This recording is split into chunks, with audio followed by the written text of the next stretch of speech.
In this video, we will be showing you how to replace the motor or motor shaft seal on a QA224 stump grinder. The QA224 comes in three different motor options: the QA224 S450, QA224 S550, and the QA224 S650.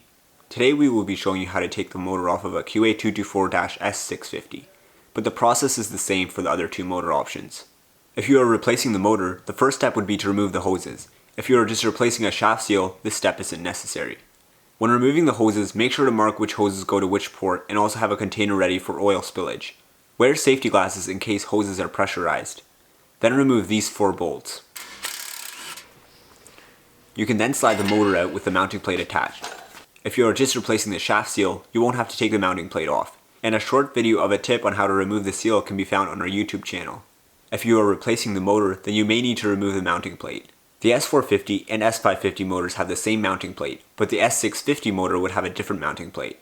So if the new motor you're installing uses the same mounting plate, then you will need to remove the mounting plate from the old motor and install it on the new one.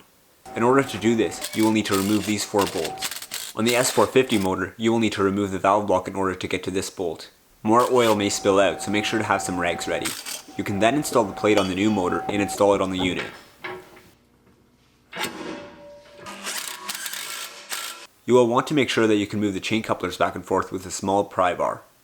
If you're not able to move it easily and had to wedge the motor in place when trying to put the bolts through while mounting the motor, then you won't want to run it like that, as it may wear hard on the motor or rotor shaft. You may need to order a slotted hole mounting plate in that case, which should give you wiggle room to fix the issue. We also do purposely take the set screws out of the chain couplers, as it is hard to keep the set screws tight. You can then install the hoses again and you're done.